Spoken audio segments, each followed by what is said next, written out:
अभी तक मेरे चैनल को सब्सक्राइब नहीं किए हैं तो नीचे रेड कलर का होगा, सब्सक्राइब करें और दबाएं बेल आइकन को, ताकि मेरा हर एक अपडेट्स मिले आपको सबसे पहले।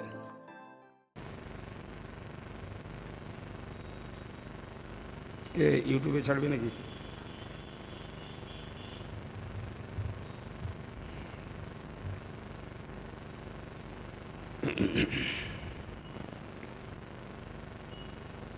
नहमदुहु व नुसल्ली अला रसूलिहिल करीम, अम्मा बअदु फ़अऊज़ु बिल्लाहि मिनश शैतानिर रजीम। या अय्युहल्लज़ीना आमनू सल्लु अलैहि व सल्लिमू तस्लीमा। अल्लाहुम्मा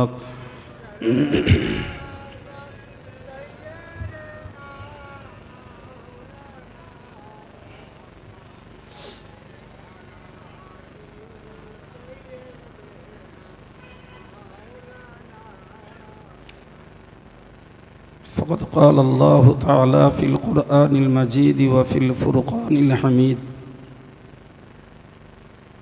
अऊज़ु बिल्लाहि मिनश शैतानिर रजीम। या अय्युहल्लज़ीना आमनू अतीउल्लाह व अतीउर रसूल व उलिल अम्रि मिनकुम। सदक़ल्लाहुल अज़ीम। वक़ाल अन्नबिय्यु सल्लल्लाहु अलैहि वसल्लम मन अताअनी फ़क़द अता अल्लाह व मन असानी फ़क़द असा अल्लाह, औ कमा क़ाल अलैहिस्सलातु वस्सलाम।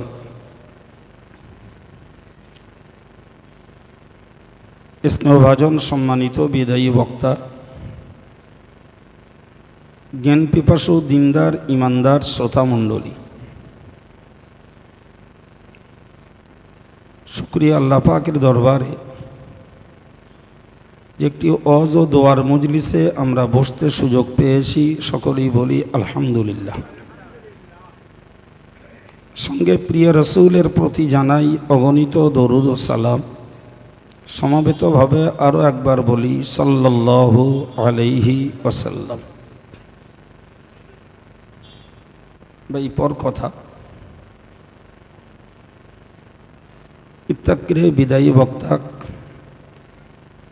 স্নেহভাজন মৌলানা সাহেবের কাছে কি ওয়াজ নসিহত শুনেছেন আপনারা ভালো জানেন। আমি তার শেষের দিকের কয়েক মিনিটের কথা শুনছিলাম।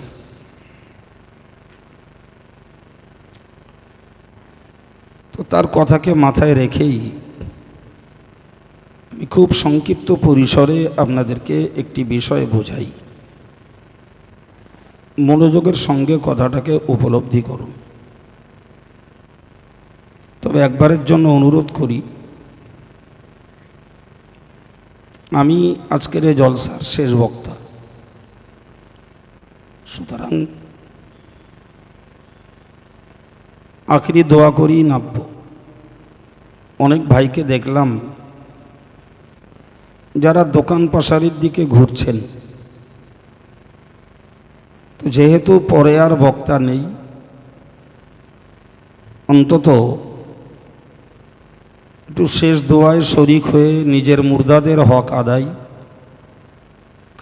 নিজের জীবনের শান্তি কামনা করতে দোকানগুলোকে ছেড়ে মজলিসটাতে আসুন। এই কোরআন শরীফের যে আয়াতটিতে পড়েছি, মহান আল্লাহ তাতে ব্যক্ত করেছেন ইয়া আইয়ুহাল্লাযীনা আমানু, ওহে ঈমানদারেরা, আতিউল্লাহ, তোমরা আল্লাহর হুকুমকে মান্য করো, ওয়া আতিউর রাসূল, এবং রসূলের হুকুমকে মান্য করো, ও উলিল আমরি মিনকুম, এবং তোমাদের মধ্যকার যারা শরীয়তের হুকুম দেওয়ার মতো যোগ্যতা রাখে, সেই শরীয়তের হুকুম দাতা ব্যক্তিদের তোমরা হুকুম মান্য করো। শরীয়তের আদেশ দিতে পারে এরূপ ব্যক্তিদের হুকুম তোমরা মান্য করো। আসলে বিষয়টা হলো এই, আমরা আল্লাহর বান্দাবান্দি হিসাবে আল্লাহকে মান্য করতে হবে, এটি আমাদের একান্ত নৈতিক দায়িত্ব এবং কর্তব্য। কিন্তু আল্লাহকে মানব কিভাবে, তারই বাস্তব মডেল নমুনা হিসাবে আল্লাহ তার প্রিয় নবীকে পৃথিবীতে পাঠিয়েছেন। ওই নবী পাকের তাবেদারি করলে আল্লাহকে মান্য করা হবে। বলুন সুবহানাল্লাহ। হাদিস শরীফে এসেছে, নবী নিজে বলেছেন, মান আতাআনি ফাকাদ আতা আল্লাহ। যারা আমার হুকুমকে মান্য করলো তারা প্রকৃতপক্ষে আল্লাহ পাকের হুকুমকেই মান্য করলো। সুবহানাল্লাহ। কারণ নবী পাকের যে হুকুমগুলো সেটি প্রকারান্তরে আল্লাহ পাকেরই হুকুম, যেহেতু নবী নিজের পক্ষ থেকে কিছু বলেন না, বরং আল্লাহ যেটা বলতে বলেন নবী পাক সেটাই বলেন। সুবহানাল্লাহ। এই জন্যই নবীর হুকুমাবলী, নবীর কার্যাবলী আল্লাহ পাকের সমর্থিত এবং পছন্দনীয়। আর এ কারণেই নবীকে মানলে আল্লাহকে মান্য করা হয়। এখন আমরা 1400 বছর পরের মানুষ। এই 1400 বছর পরে পৃথিবীতে আমাদের আগমন ঘটেছে, আল্লাহ পাঠিয়েছেন।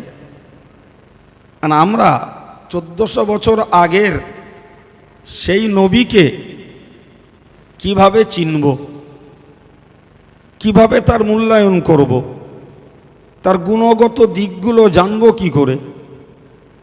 ভাই, এরই সুবিধার্থে আমার আল্লাহ 3 নম্বরে আর একটা শ্রেণীকে মানার জন্য আমাদেরকে নির্দেশ দিলেন যে তোমরা উলিল আমর, যারা শরীয়তের হুকুম দেওয়ার যোগ্যতা যারা রাখে, তোমরা এদেরকে মান্য করো। এদেরকে মান্য করলে রাসূলুল্লাহকে মানা হবে। সুবহানাল্লাহ। এই যে স্তরে স্তরে, স্টেপ বাই স্টেপ একটা করে পদ্ধতি, যে আমি যদি আমার যুগের একজন যোগ্য বিজ্ঞ আলেমের তাবেদারি করি, তাহলে তার ভিতর দিয়েই আমার রাসূলুল্লাহ তাবেদারি হয়ে যাবে। আর রাসূলুল্লাহর তাবেদারি যদি প্রমাণিত হয়, তাহলে আল্লাহ পাকের তাবেদারিও আমার দ্বারাই সম্পন্ন হবে। সুবহানাল্লাহ। আর তখনই আল্লাহ পাকের সন্তুষ্টি একজন বান্দাবান্দি তার জীবনে অর্জন করতে পারবে। ভাই, আমি আর আশপাশ না ঘুরে সরাসরি একটি কথা আপনাদেরকে বলছি, একটু মাথায় রাখুন। ভাই, পশ্চিমবঙ্গের মুসলমান এরা আজকের ধর্মীয় জায়গায় দাঁড়িয়ে প্রচুর পরিমাণে দ্বিধা বিভক্ত। কারণ বিভিন্ন মতবাদের আলেম, বিভিন্ন গুণের বক্তা, বিভিন্ন ভাষাভাষীর মানুষ এবং বিভিন্ন রুচিশীল বক্তৃতার দ্বারায় মানুষদেরকে যথেষ্ট পরিমাণে বিভ্রান্ত করছে, কোনো অস্বীকার করা যাবে। বিশেষ করে আজকে নেটের যুগে ভাই, নানা বক্তাদের বক্তৃতা মানুষ ঘরে বসেই সংগ্রহ করছে, আর সেগুলো শুনে তাদের ব্রেনগুলো অস্থির হচ্ছে। কিন্তু সত্য কথা একটা স্বীকার করতে হবে যে বাংলার মাটিতে যদি ধর্মীয় প্রেক্ষাপট আর ধর্মীয় বাতাবরণ তৈরি করে থাকেন, তার নাম্বার 1 কারিগর হলেন ফুরফুরা শরীফের পীর মুজাদ্দেদে জামান আলা হযরত দাদা হুজুর কিবলা রহমাতুল্লাহ আলাইহি। ঠিক না ভুল? এবং তার যোগ্য বিদগ্ধ খলিফা যারা,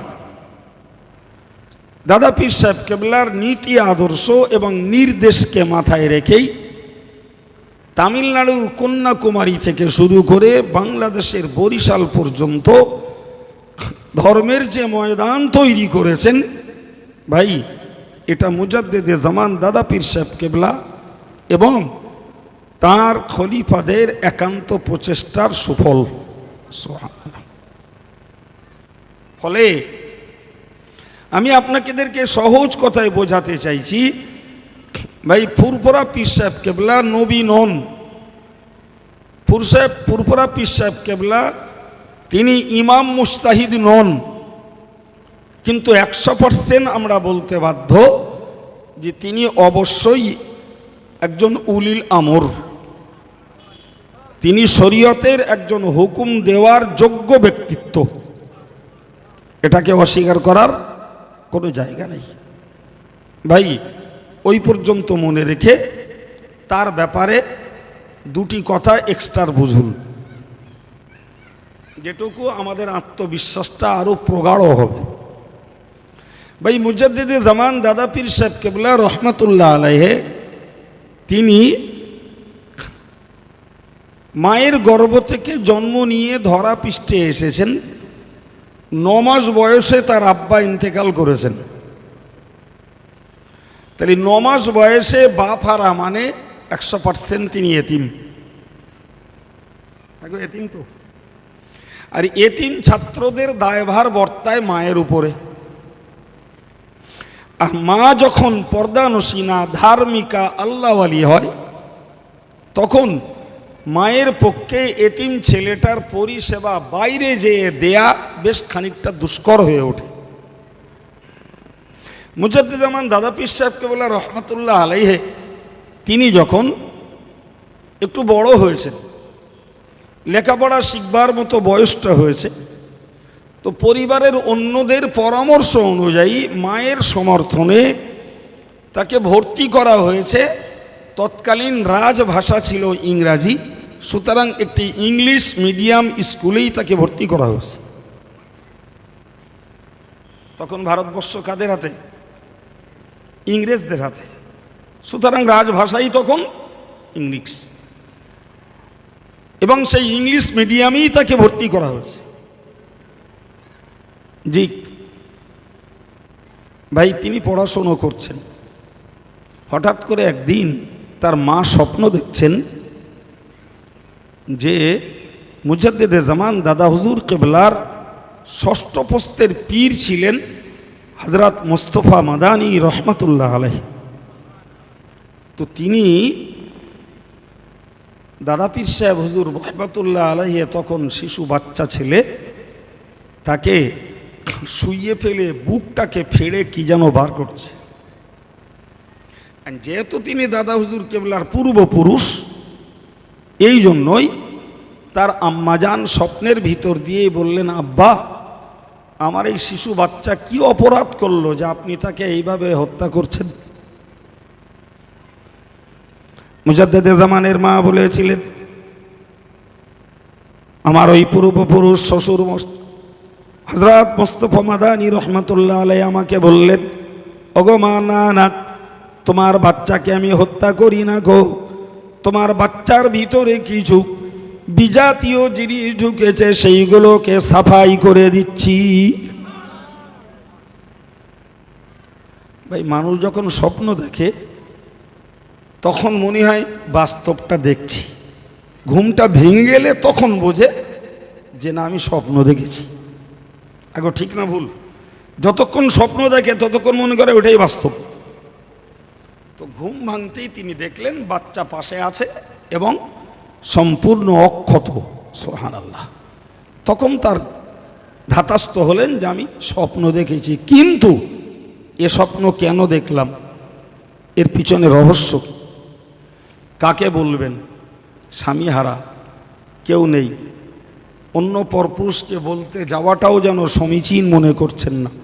সুতরাং চিন্তার বোঝাটা নিজে নিজেই মাথায় নিয়েছেন।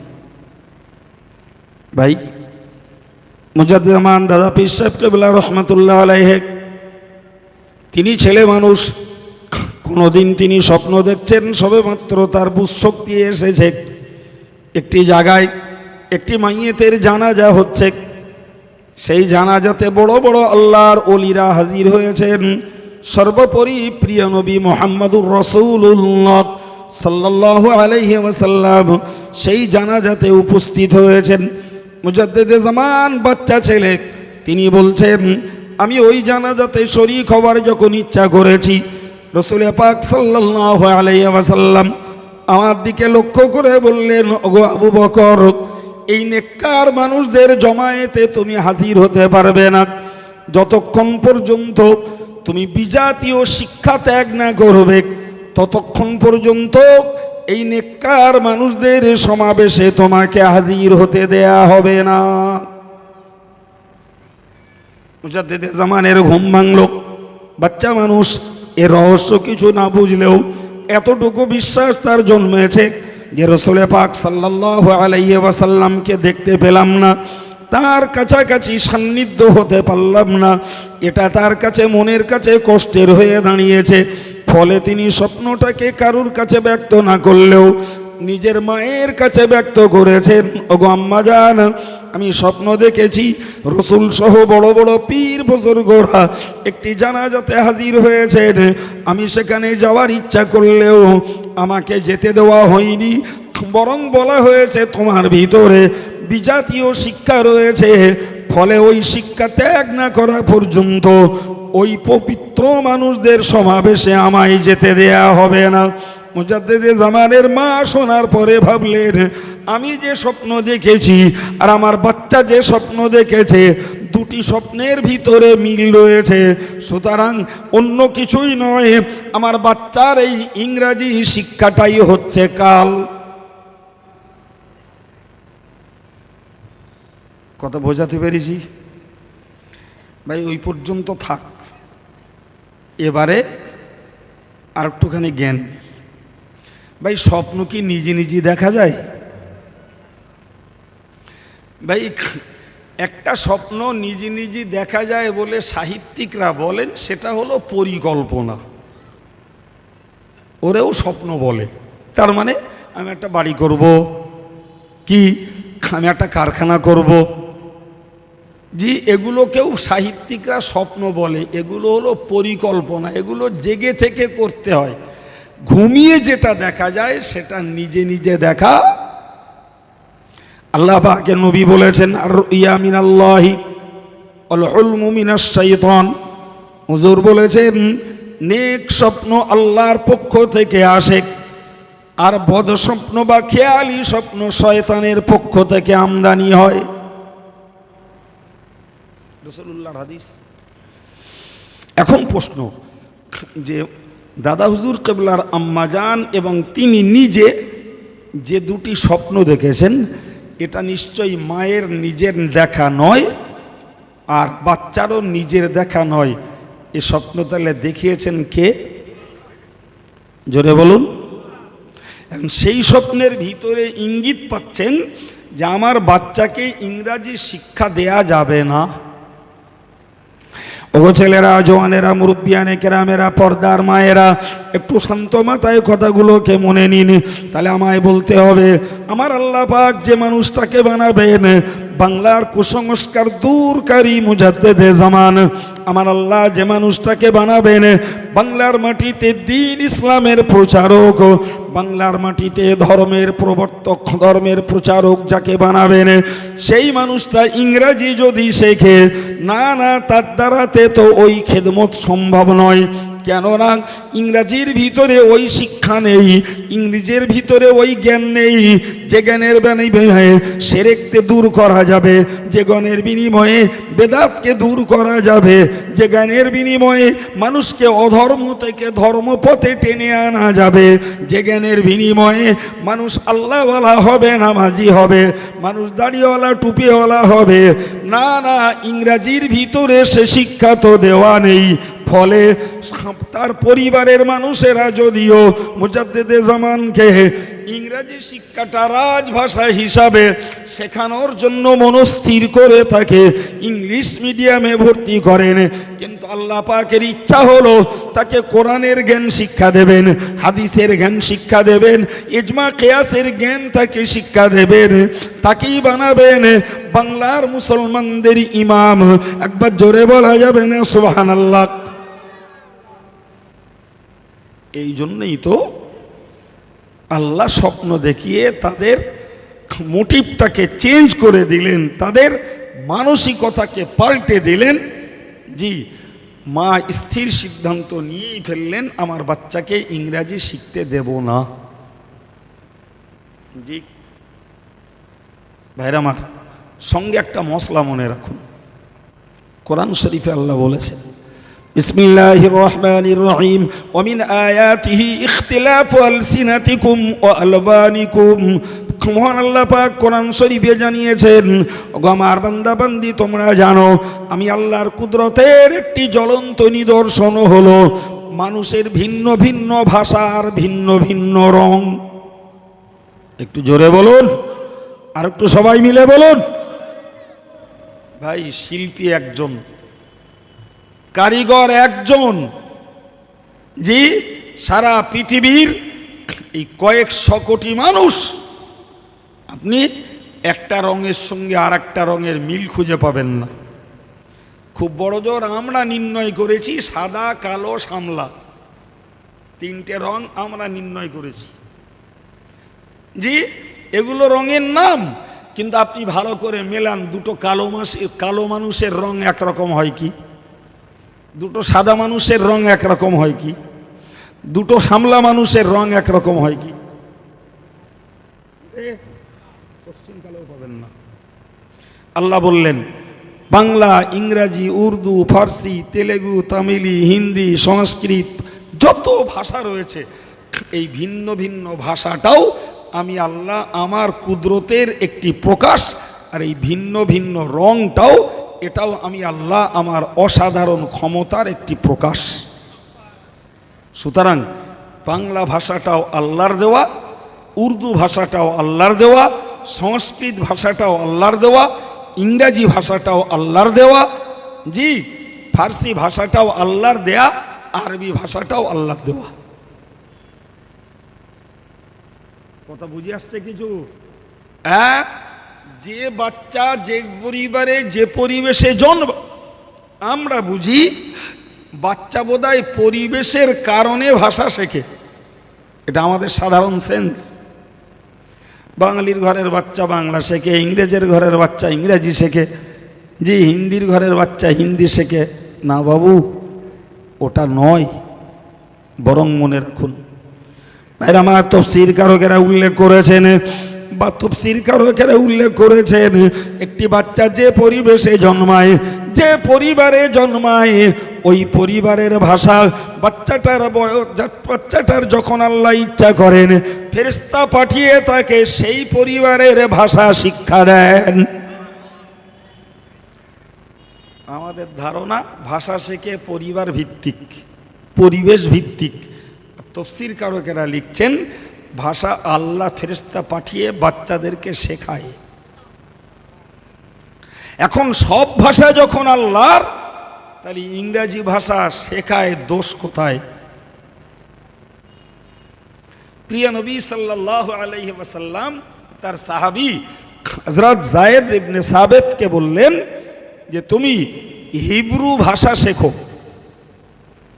জি, অথচ তিনি তো খাস আরবি ভাষী মানুষ,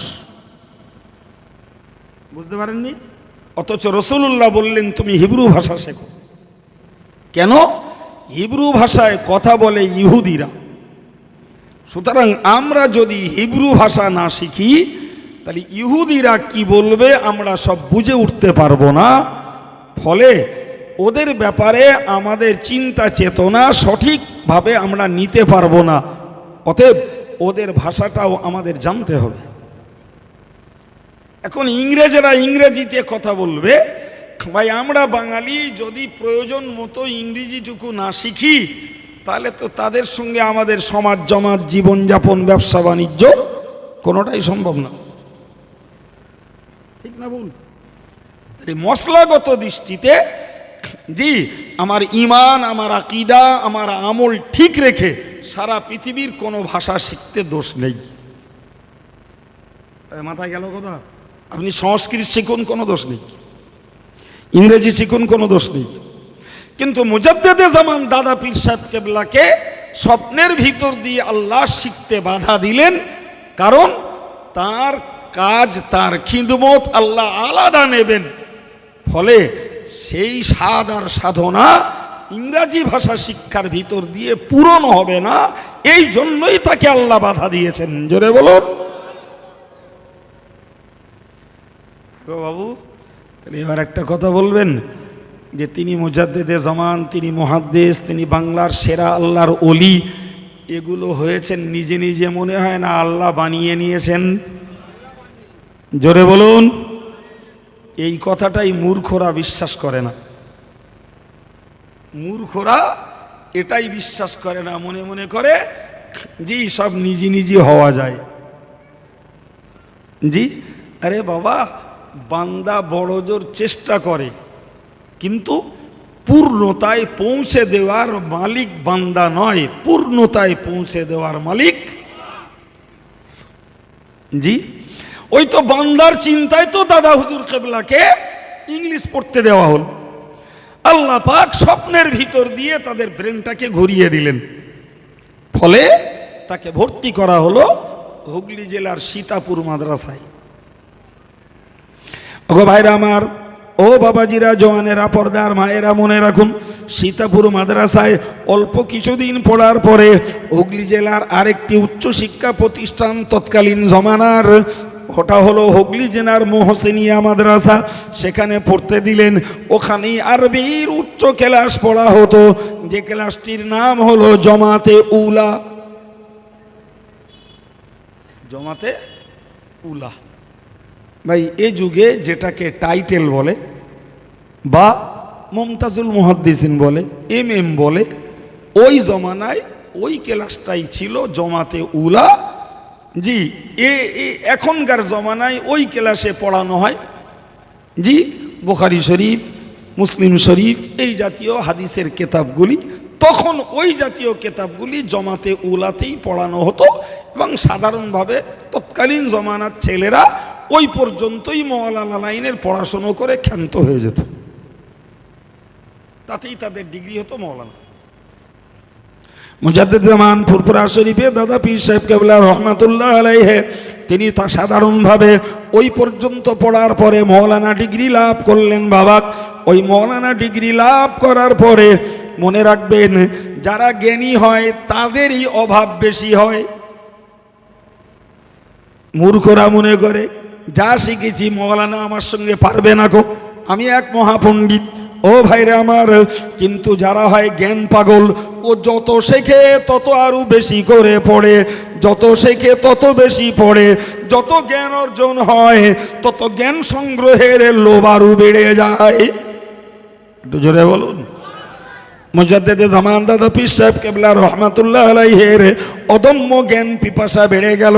তিনি ওইখান থেকে চলে এলেন কলকাতা সিন্দুরপটি মসজিদে থাকতেন একজন জবরদস্ত আল্লাহর ওলি এবং মস্ত বড় মুহাদ্দিস, তিনি হাফেজ জামাল উদ্দিন সাহেব রহমাতুল্লাহ আলাইহি।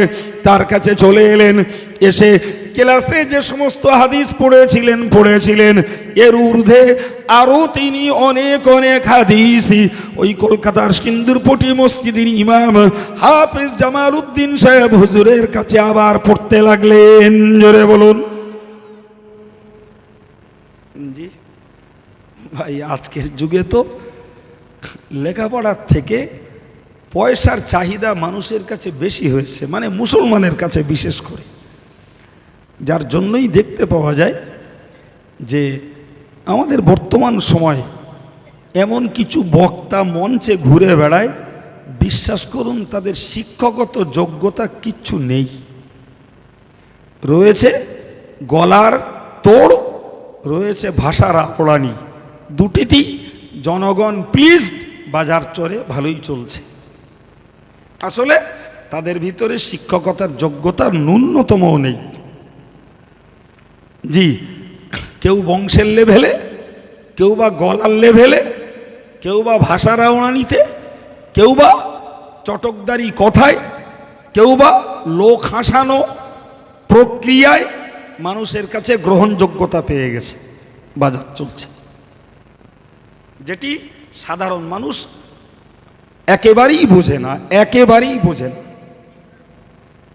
জি ভাই আমার, দাদা পীর সাহেব কেবলা রহমাতুল্লাহ আলাইহে তিনি চাননি যে আমি হজ করে খাবো, তিনি চাননি যে আমার ইলমটাকে মানুষের কাছে টাকার বিনিময়ে চুক্তি করে বিক্রি করব, এটা তার স্বাদ আর স্বপ্ন ছিল না।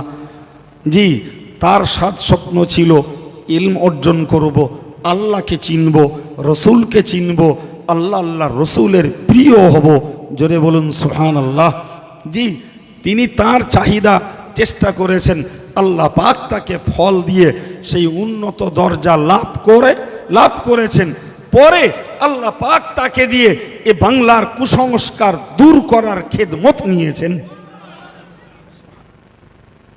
ভাইরা আমার, মুজাদ্দিদ জামান দাদা পীর সাহেব কেবলা রহমাতুল্লাহ আলাইহি, আমি শুধু বোঝাতে চাইছি কোরআনের সেই অংশটুকু উলিল আমর, ওই অংশটুকুই আপনাকে বোঝাতে চাইছি।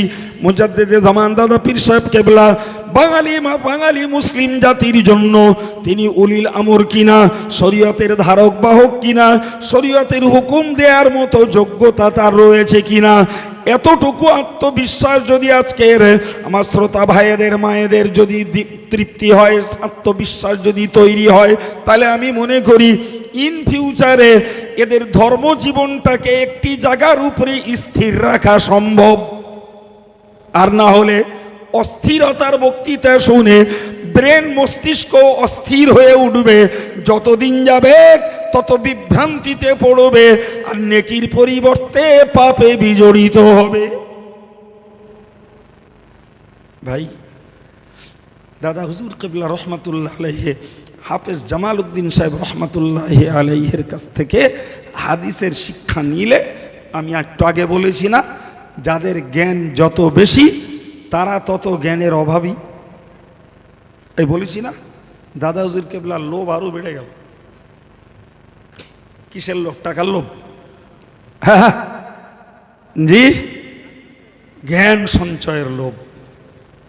জি, তিনি মদিনা শরীফের মুহাদ্দিস হযরত শাইখ রেদওয়ান রহমাতুল্লাহ আলাইহির কাছ থেকে হাদিসের জ্ঞান অর্জন করলেন। একটা নয়, দুটো নয়, তিনটে নয়, 40 খানা হাদিসের কিতাব পড়ার সার্টিফিকেট তিনি জোগাড় করলেন। জোরে বলুন, আর একটু জোরে সরে বলুন। ও ভাইরা আমার, বিশ্বাস করুন, বর্তমান যুগ সময়ে যত আলেম দেশে ঘুরে বেড়ায়, তাই তিনি দেওবন্দি হন, তবলিগের হন, লখনৌর হন, কলকাতার হন, বিহারের হন, উড়িষ্যার হন, গুজরাটের হন, বোম্বাইয়ের হন, ঢাকা বিশ্ববিদ্যালয়ের হন, যারা মৌলানা নামে ডিগ্রি জোগাড় করে ঘুরে বেড়ায়, বিশ্বাস করুন ক্লাসগতভাবে, সিলেবাসগতভাবে এদের হাদিসের কিতাব পড়ার দৌড় হলো খুব বেশি 12 থেকে 15 খানা, এর বেশি নয়। হয়তো পড়তে তিনি পারেন আরো 20টা, সেটা কথা নয়, কিন্তু যে বইগুলো পড়ার বিনিময়ে পরীক্ষা দিয়ে তিনি মৌলানা ডিগ্রি জোগাড় করেছেন তার সংখ্যা 12 থেকে 15 খানা। আর ফুরফুরা পীর সাহেব কেবলা রহমাতুল্লাহ আলাইহি তিনি 40 খানা হাদিসের কিতাবের সার্টিফিকেট অর্জন করেছেন। একবার জোরে বলা যাবে না সুবহানাল্লাহ? ও ভাইরা আমার, তাহলে একজন মৌলানা ডিগ্রি জোগাড় করেছেন 12 থেকে 15 খানা হাদিসের কিতাব পড়ে। ফুরফুরা শরীফের পীর মুজাদ্দিদে জামান তিনি 40 খানা হাদিসের কিতাবের সার্টিফিকেট অর্জন করেছেন। একটু বিবেক দিয়ে ভেবে বলবেন, দুজনের নামের আগেই জোড়া ডিগ্রি মৌলানা, কিন্তু দুজনের জ্ঞানের গভীরতা কি এক হতে পারে? জি ভাই, আমাদের দেশের বর্তমানে ডাক্তার, আমাদের গ্রামের ডাক্তার আর ডাক্তার বিধানচন্দ্র রায়, দুজনের নামের আগেই জোড়া ডাক্তার, দুজন এক বাপ। জি ভাই, আমাদের দেশের MA অনার্স বাংলায় উচ্চশিক্ষিত ব্যক্তিত্ব স্নাতক করেছে, এরা বাংলার পণ্ডিত। তাই বলে সুনীতি কুমার চট্টোপাধ্যায় আর রবীন্দ্রনাথ ঠাকুর আর নজরুল ইসলামের মতো সাহিত্যিকদের ধারপাশে যাওয়ার মতো ক্ষমতা এদের রয়েছে? অথচ সবাই বাংলা সাহিত্যিক। জি ভাই, সুতরাং আমাদের একটা মারাত্মক সর্বনেশে ভুল হচ্ছে, আমরা এক নামের এক গুণের ব্যক্তি সবাইকে সমান মনে করি, মানে এও তো মাওলানা, ও তো মাওলানা, এ হাফেজ সাহেব, ও হাফেজ সাহেব, জি এরাও কোরআন হাদিস বলে, ওরাও কোরআন হাদিস বলে। এই যে চটকদারি কথা, এই যে কত ভয়ঙ্কর, তার কুল কিনারা নেই। বুঝতে পারেননি? জি ভাই, এই যে সিমিলারিটি, এও মৌলানা, ও মৌলানা, এও হাফেজ, ও হসেব, ও হুজুর, এও হুজুর, এও বক্তা, ও বক্তা, ভাই দুটি মানুষের গুণ, যোগ্যতা, মান, জ্ঞানের গভীরতা হারগিজ এক পর্যায়ের নয়। বা ভাইরা আমার, মুজাদ্দিদ ইমাম দাদা পীর সাহেব কেবলা রহমতুল্লাহ আলাইহি, এটা তো তিনি শিক্ষাগত যোগ্যতা জোগাড় করলেন। ভাই পরিষ্কার করে মনে রাখুন, এরপরেও একদিন নয়, দুদিন নয়, 3 দিন নয়, পাক্কা 22টা বছর ধরে তিনি বিশাল কেতাবের লাইব্রেরি তৈরি করে সেই লাইব্রেরিতে শুধু জ্ঞান সঞ্চয় করেছেন।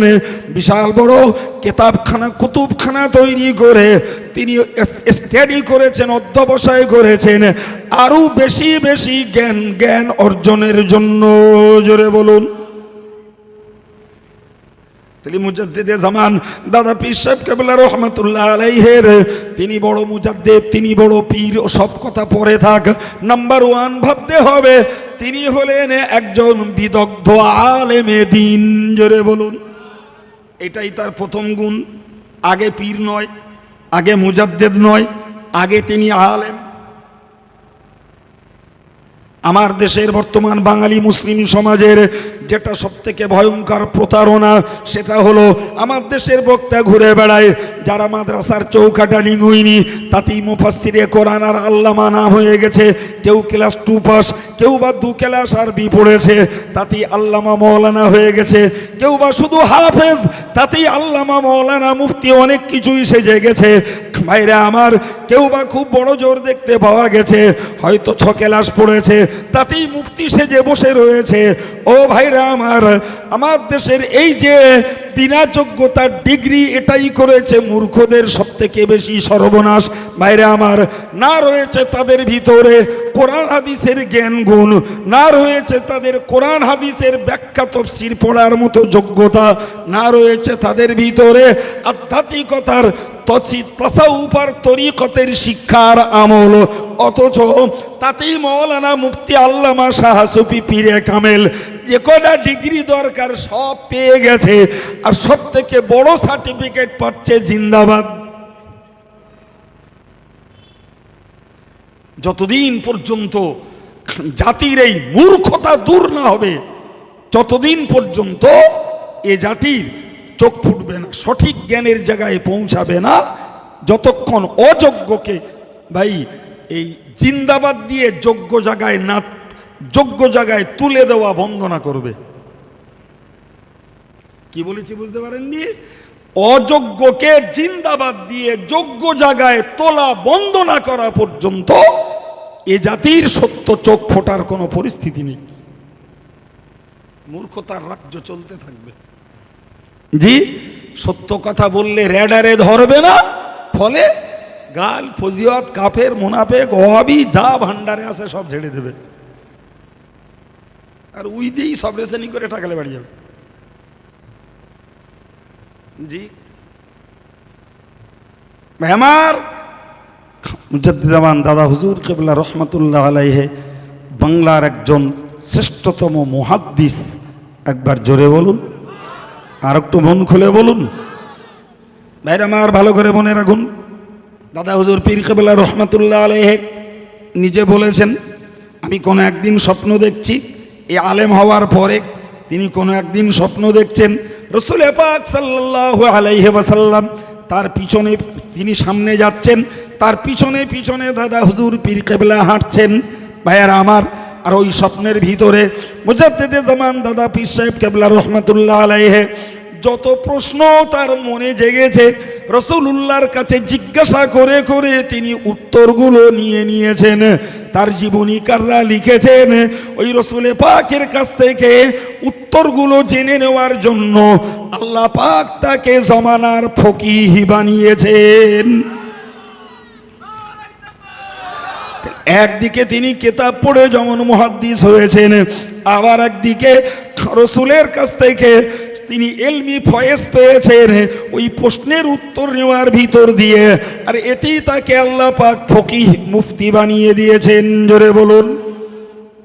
এই জন্যই মুজাদ্দেমান দাদা পীর সাহেব কিবলা রহমাতুল্লাহ আলাইহিকে যখনই কোনো মানুষ কোনো প্রশ্ন করতেন, আলহামদুলিল্লাহ তিনি অত্যন্ত সাহস্যবদনে খুশির সঙ্গে বিনা চিন্তায় বিনা দ্বিধায় তার জবাব দিয়ে দিতেন। জোরে বলুন। এক বিন্দু বিরক্ত বোধ করতেন না, অধৈর্য তিনি হতেন না, বরং দেখা যেত পাশের ভক্তের দলেরা তারা হয়তো একটু টেটিয়া হতো, তারা একটু বিরক্ত হতো, হুজুরের মহব্বত দেখাতে যাইতো। কেউ কেউ বলে ফেলতো, হুজুর এতক্ষণ ওয়াজ করে এসেছেন, কেন বিরক্ত করছেন, কেন আপনারা হুজুরকে জ্বালাতন করছেন। মুজাদ্দেদে জামান ওই লোকটার ওপরে রাগ করে বলতেন, ওগো তুমি কেন রাগ করছো, লোকটা তো প্রশ্ন করছে আমার কাছে, তুমি বিরক্ত হচ্ছ কেন? লোকটা প্রশ্ন করছে আমার কাছে, আমাকে উত্তর দিতে দাও, তোমার বিরক্ত হওয়ার তো কোনো প্রয়োজন নেই। একবার জোরে বলা যাবে না? ব্যাপারটা কি বলুন? আরে ভাই, ভেতরে যদি মাল থাকে তখন দিতে তার কোনো সংকোচ নেই।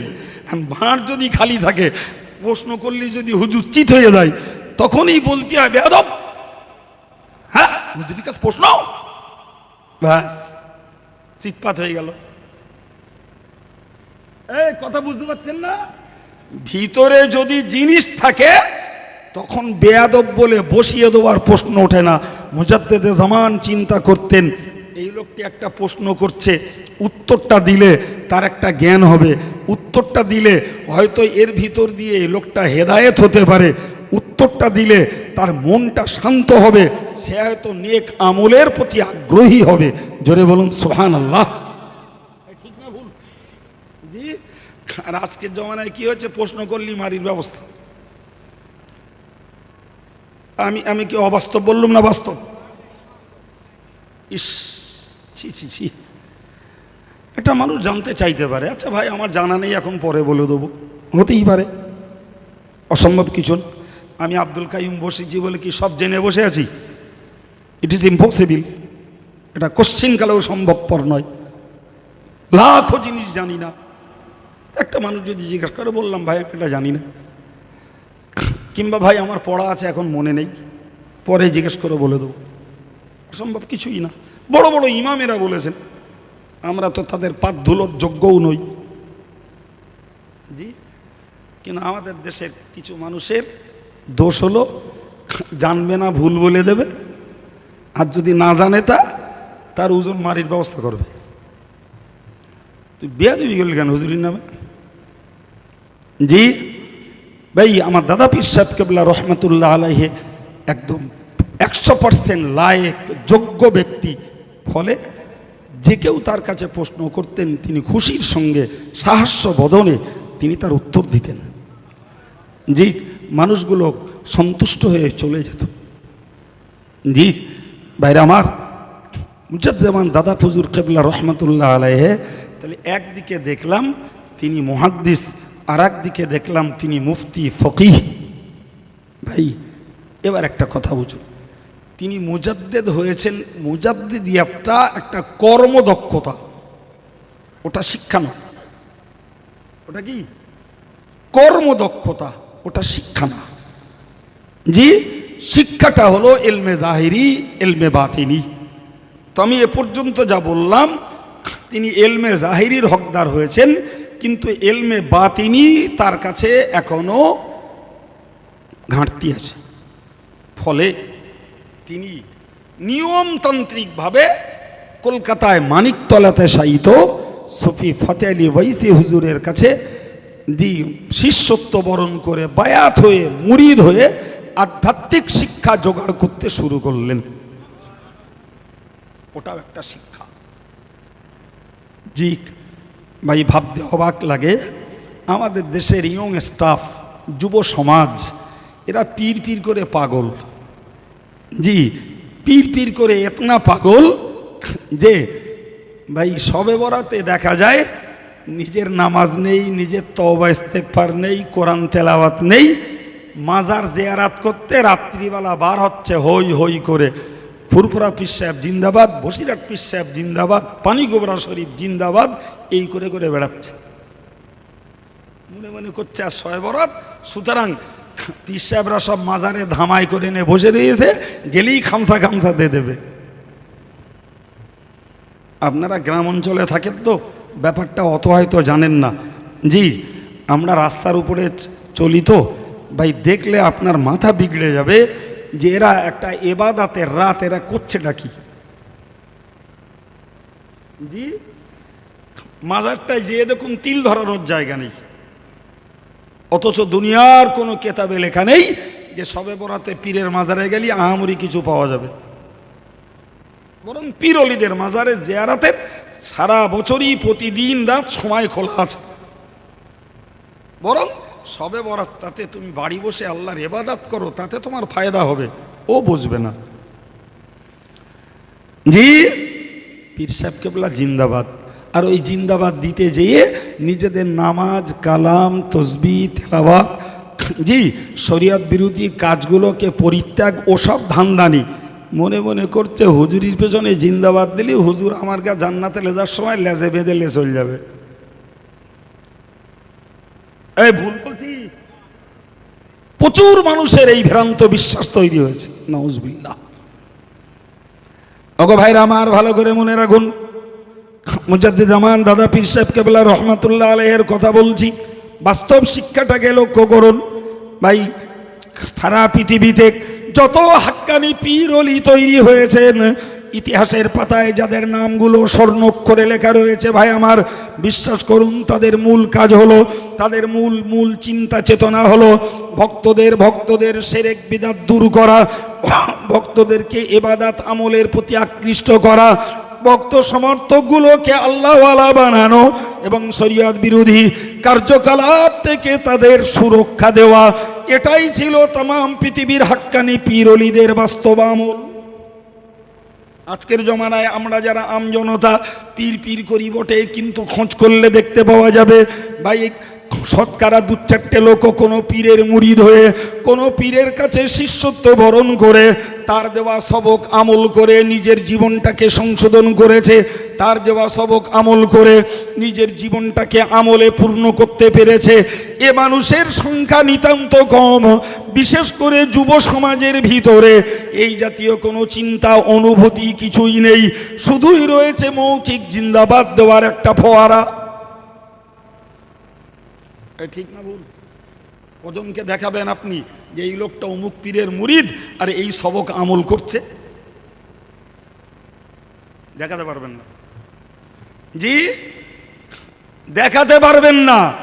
এখন শুধু পীর জিন্দাবাদ হয়েছে, একটা তাবিজ নেবো, একটা কবচ নেবো, ছেলেটার চাকরির জন্য দোয়া নেবো, বউটার বাচ্চা হচ্ছে না তাই একটা দোয়া নেবো, ব্যবসাটা ভালো যাচ্ছে না তাই একটু দোয়া নেবো, ভাঁটার ইট ভালো হচ্ছে না তাই হুজুরিদের একটু বন্ধ করে নেবো, জল করে মাছ মরে যাচ্ছে তাই একটু পানি পড়ে হুজুরিদের একটু ঘিরে নেবো। এই সব ধান্দায় পীর করছে। ভুল বলছে মনে হচ্ছে? নিজে ভালো হব, হুজুরের কাছ থেকে সবক নেব, নিজের আমল করব, নিজের আত্মশুদ্ধি করব, নিজের পরিবারটাকে ধার্মিক বানাবো, এ চেতনার মানুষ নিতান্তই কম। জি, অথচ মুজাদ্দিদে জামানের মতো মানুষ তিনি পীর ধরতে যাচ্ছেন। কথা বুঝে আসিনি? আমরা তো মূর্খের ঝাড়, আর দাদা হুজুর কেবলা অত বড় মহাপণ্ডিত, তিনি পীর ধরতে যাচ্ছেন। ও ছেলেরা, জওয়ানেরা, প্রসঙ্গত আমি আর একটা কথা বলি, মনে রেখে দিন। এবার মুজাদ্দিদ বাহ্যিকভাবে পীর ধরার জন্য কলকাতার মানিকতলাতে শায়িত সুফি ফতে আলী ওয়াইসি হুজুর রহমাতুল্লাহ আলাইহির কাছে তিনি মুরিদ হয়েছেন।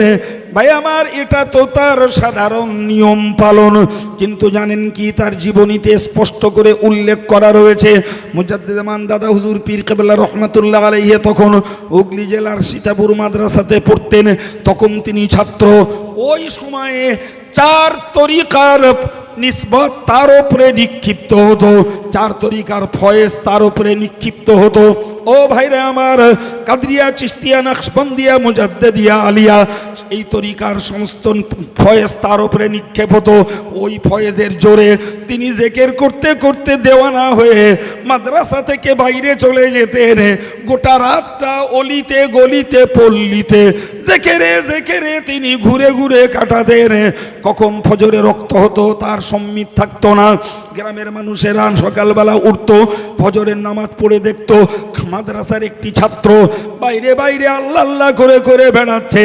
তারা তাকে ডেকে দিত, কেউ বা তাকে ধাক্কা দিয়ে তাকে ধাতস্থ করত, কেউ বা ছেলেটাকে ধরে মাদ্রাসায় দিয়ে আসতো। তারা ভাবতো না, জানতো না এই ছেলেটি কালে যে বাংলার সেরা আল্লাহর ওলি হবে, এটা তাদের জানা থাকতো না। শুধু মাদ্রাসার ছেলে বলে তারা হুজুরকে ধরে মাদ্রাসায় দিয়ে আসতো, তবে তারা আবার চেতনা ফিরতো। একবার চিল্লিয়ে বলুন সুবহানাল্লাহ।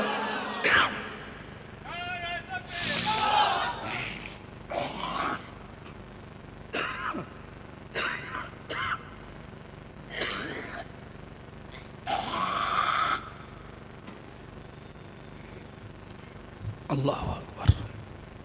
ভাইরা আমার,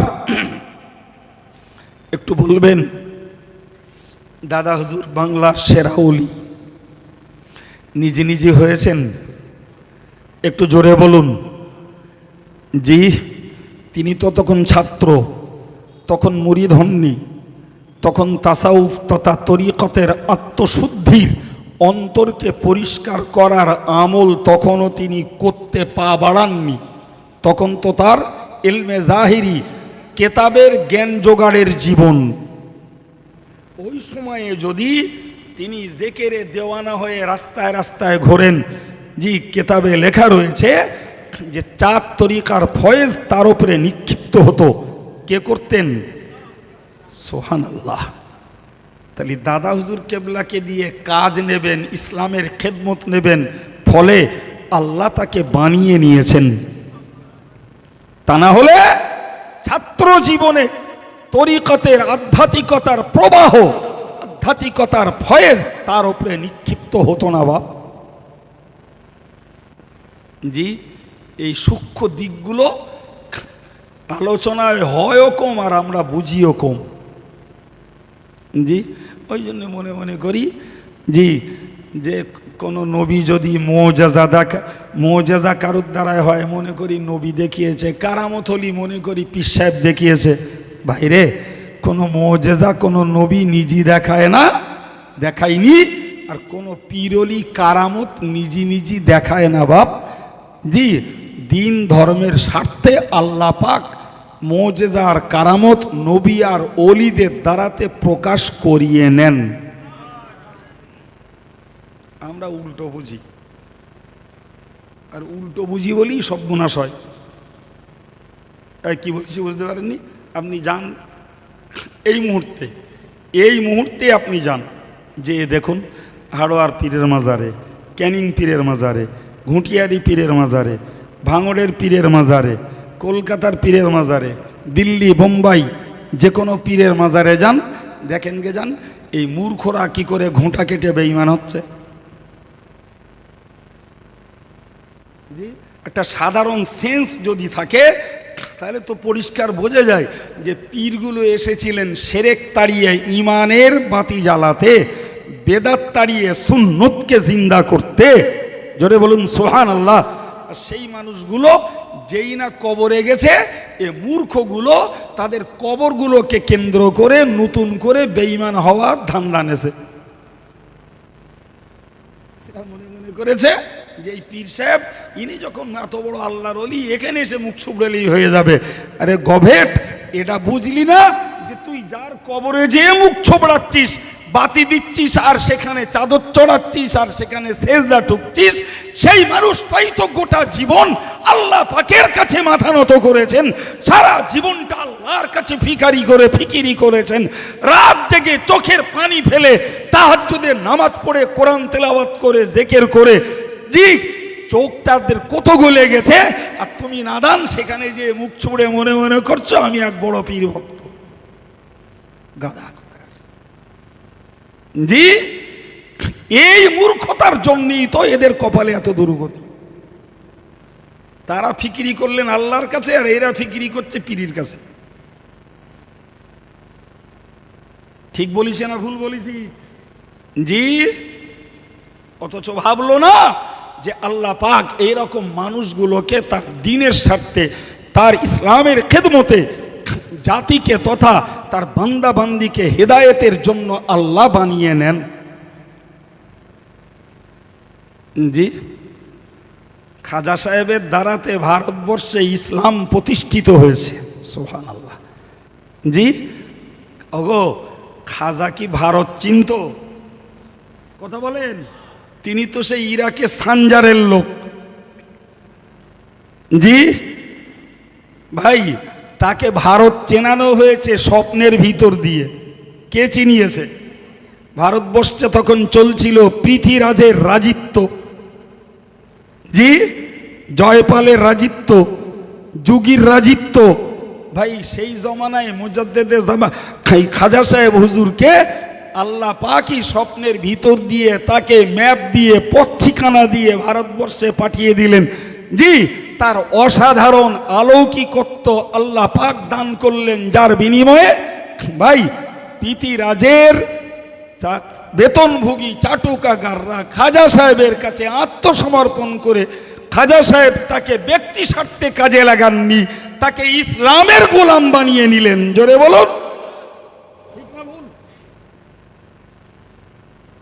জি ভাই আমার, মুজাদ্দেমান দাদা পীর শেখ কেবলাকে রহমাতুল্লাহ আলাইহিকে স্বপ্নের ভিতর দিয়ে বায়াত করিয়েছেন খোদ রাসূলুল্লাহ। জোরে সোরে বলুন সুবহানাল্লাহ। তাকে বায়াত করিয়েছেন খোদ জিবরাইল আমিন। ভাইরে আমার, তাকে বায়াত করিয়েছেন হযরতে আলী কাররামাল্লাহু ওয়াজহাহু। তাকে বায়াত করিয়েছেন হযরত ফাতেমাতুজ জাহরা রাদিয়াল্লাহু আনহা। তাকে বায়াত করিয়েছেন রাসূল পাকের প্রধান খলিফা হযরত সিদ্দিক আকবর আবু বকর রাদিয়াল্লাহু আনহু। একবার জোরে সোরে বলা যাবে না সুবহানাল্লাহ? স্বপ্নের ভিতর দিয়ে তার ছাত্র জীবনেই এতগুলো খোদ রসুল, খোদ জিবরিল আমিন, আবু বকর, ফাতেমা, আলী রিদওয়ানুল্লাহি তাআলা আলাইহিম আজমাইন, রসুল পাক সরকারে দো আলমকে পক্ষ থেকে মুজাদ্দিদে জামান দাদা পীর সাহেব কেবলাকে বায়াত করিয়েছেন। জোরে বলুন। ও ভাইরা আমার, এ থেকেই বুঝতে পারা যায় যদি দাদা হুজুর পীর কেবলা রহমাতুল্লাহ আলাইহি বাহ্যিকভাবে ওয়াইসি হুজুর রহমাতুল্লাহ আলাইহির কাছে বায়াত নাও হতেন, এরপরও আল্লাহ পাক আধ্যাত্মিকতার জ্ঞান তাকে স্বপ্নের ভিতর দিয়েই তাকে দান করেছিলেন। শুধু দুনিয়াবি নিয়ম হলো যে যেমন জাহিরি বিদ্যার জন্য ওস্তাদ ধরে গুরু ধরে পড়তে হয়, তেমন বাতিনি শিক্ষার জন্য পীর ধরতে হয়। তাই দাদা হুজুর রসুল নুমা পীর আশেকে রসুল সুফি ফতেহ ওয়াইসি হুজুরের কাছে মুরিদ হয়েছিলেন। অন্যথায় আল্লাহ পাক তার পক্ষ থেকে মুজাদ্দিদে জামানকে স্বপ্নের ভিতর দিয়ে আগেই তো ইলমে তাসাউফের বায়াত করিয়ে দিয়েছিলেন। জি ভাইরা আমার, এই যে রহস্যজনক তার জীবনী, আমরা দাদা হুজুরের জীবনী শুনি এমনি। জি, আর আমিও তো দাদা হুজুরের জীবনী বলছি এবং রীতিমতো তার জীবনী পড়ে বলছি। আপনি বলুন যে দাদা হুজুরের এই জীবনটা কত রহস্যজনক, কত জ্ঞান যুক্তি দর্শনে ভরা, এবং রীতিমতো তার একটা ভিত্তি রয়েছে। আমরা শুধু জীবনী শুনি, দাদা হুজুর ফুঁদেলো ভাঁড় ফেটে গেল, জি দাদা হুজুর হাত দিয়ে ইশারা করলো, গালে ফোটা ট্যাংরা মাছ বেরিয়ে এলো, এই সব জীবনী নিয়ে শুনে সুবহানাল্লাহ গর্জে তুলে বাড়ি গেলুম। জি, আসলে তার মূল্যায়ন করতে শিখলুম না। জি ভাই, কলকাতার সুফি ফতেহ আলী ওয়াইসি হুজুর রহমতুল্লাহ আলাইহির কাছে বায়াত হয়ে তিনি স্তরে স্তরে 4 তরিকার কামেল ওলি হয়েছেন। জোরে বলুন সুবহানাল্লাহ। বাংলার মুসলমানদের কাছে যেমন তিনি শরিয়াতের মাযহাবের শরিয়াতের মসলার এবং মাযহাবের তিনিই হলেন পথ প্রদর্শক। জি ভাই, তিনি বলতেন হানাফি, শাফি, মালিকি, হাম্বলি 4 মযহাব হক, বরং 4 মযহাব 4টে মিলেই একটা। জি ভাই, তমন ভাই কাদরিয়া, চিশতিয়া, নকশবন্দিয়া, মুজাদ্দিদিয়া এই গোটা বিশ্বের হক সিলসিলার তরিকার তিনিই হলেন বাংলার মুসলমানদের ইমাম। জি ভাইরা আমার, তো যখন আল্লাহ পাকের দয়া, আল্লাহর দান, তিনি আধ্যাত্মিক জগতের মানুষ হয়েছেন ভাই, তাহলে ইলমে জাহিরি এবং ইলমে বাতিনিতে তিনি পরিপক্ক। কথা বুঝিয়ে এসছে। এই জন্যই বসিরাট আল্লামা হুজুর রহমতুল্লাহ আলাইহে মুজাদ্দেদে জামানের নাম লিখতে গিয়ে লিখেছেন বঙ্গের আউলিয়াকুল শিরোমণি হাদিয়ে জামান, সুপ্রসিদ্ধ পীর। ঠিক এই বাক্যটাই লিখেছেন, বঙ্গের আউলিয়াকুল শিরোমণি হাদিয়ে জামান, সুপ্রসিদ্ধ পীর। হাদিয়ে জামান মানে যুগের পথ প্রদর্শক, বঙ্গের অলিকুল শিরোমণি।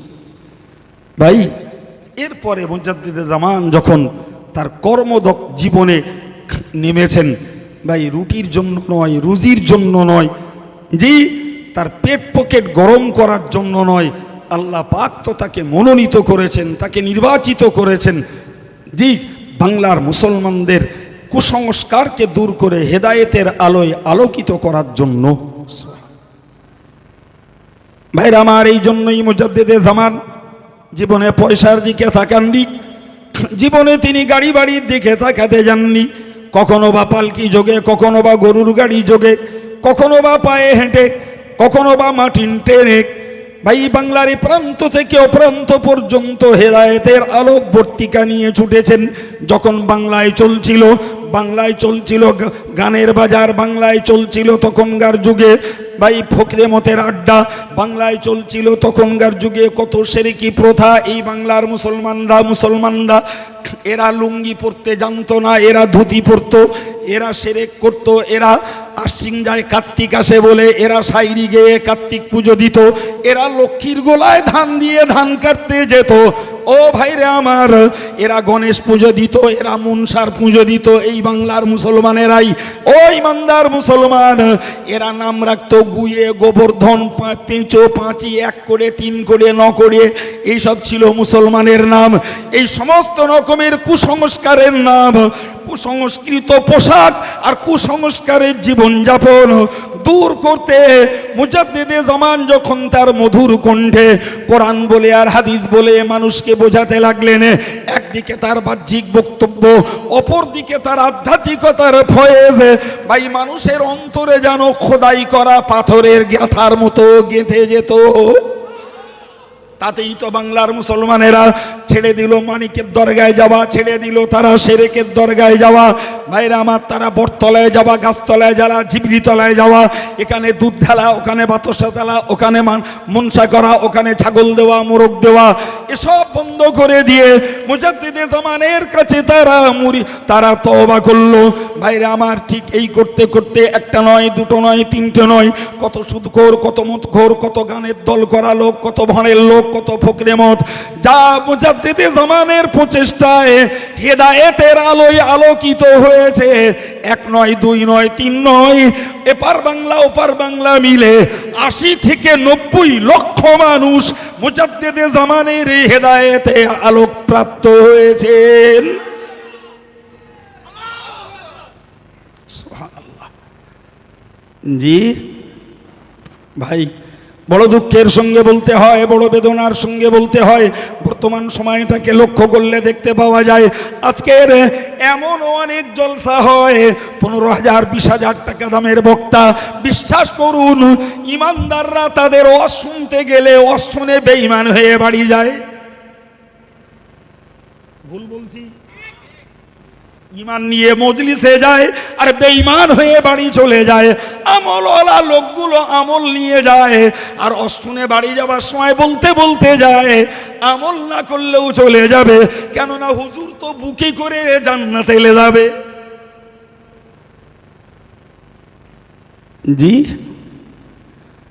ভাই মুজাদ্দিদে জামান ফুরফুরা দাদা পীর সাহেব কেবলা রহমাতুল্লাহ আলাইহি, যার প্রচেষ্টা, যার খিদমতের আলোকে 80 থেকে 90 লক্ষ মানুষ হেদায়েত প্রাপ্ত হয়েছে। সুবহানাল্লাহ। জি ভাই, মুখে প্রচার হয় খুব সহজে, দাদা হুজুর কেবলা 52 জেলার পীর, এটা প্রচারিত হয়, কিন্তু 52 জেলার সাজানো ধর্মীয় বাগানটা তছনছ হয়ে যাচ্ছে আমাদের গুণের অভাবে, যোগ্যতার অভাবে, ঔদ্ধত্য ব্যবহারের কারণে, হেদায়েতের পরিবর্তে টাকা লুটবার লালসায় সেই দাদা হুজুরের সাজানো বাগান আজ তছনছ হচ্ছে।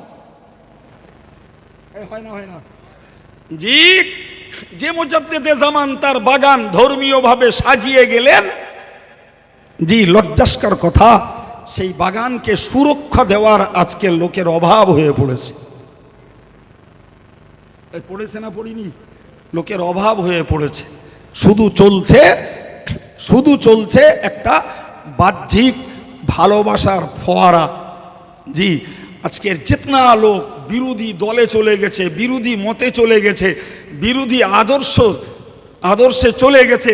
ভাই খোঁজ করে দেখুন, সব মানুষগুলোর পূর্বপুরুষরা ছিল হয় দাদা হুজুরের ভক্ত, না হলে বড় হুজুরের ভক্ত, না হলে মেজু হুজুরের, না হলে ন হুজুরের, না হলে ছোট হুজুরের। জি, তাদেরই ঘরের আওলাদেরা আজকের জি পীরদের ওসিলাতে দিন পেয়েছে, ধর্ম পেয়েছে, রাস্তা পেয়েছে, আদর্শ শিক্ষার আমল পেয়েছে। যে আজকে তাদের ঘরের ছেলেরা দাদা হুজুরের নীতি, আদর্শ, আখলাক, আমলকে ত্যাগ করে দিয়ে ভিন্ন দল, ভিন্ন মত, ভিন্ন জি আমলে তারা নিযুক্ত হচ্ছে। ভাই আজকের লজ্জাস্কর কথা ভাবতে হয়, আমাদেরই ঘরের ছেলেরা যারা পিস টিভির বক্তৃতা শুনে, ইউটিউবের বক্তৃতা শুনে, এ বক্তা সে বক্তা কত চটকদারি কথা আর কত চাপানুতোর কথা, এই সব শুনে ব্রেনগুলো সব অস্থির করে ফেলেছে। খোঁজ নেন, সবগুলোই দাদা হুজুর পীর কেবলা রহমাতুল্লাহ আলাইহি সিলসিলার ঘরের ছেলে। এই ভুল বলছি না ঠিক বলছি? হ্যাঁ, তার মানে আমরা তাদের উপযুক্ত পরিষেবা দিতে পারিনি, উপযুক্ত খোরাক দিতে পারিনি, উপযুক্ত পথ দেখাতে পারিনি, আমরা তাদের জন্য উপযুক্ত শিক্ষা প্রতিষ্ঠান দিতে পারিনি, যার জন্য তারা উচ্চ শিক্ষা লাভ করতে অন্য জায়গা থেকে লেখাপড়া শিখে এসছে। তারা আজকের উপযুক্ত খোরাক না পেয়ে অন্য মতবাদের কাছে যেয়ে তারা মাথা নত করেছে। জি, ওসব চেতনা নেই, ওসব ধান্দা নেই। ধান্দা হলো যে 8টাতে 10টা 20,000, 10টাতে 12টা, এই জি এই 11টা 10টাতে 12টা নিলি 25,000, 12টাতে 2টো নিলি 30,000।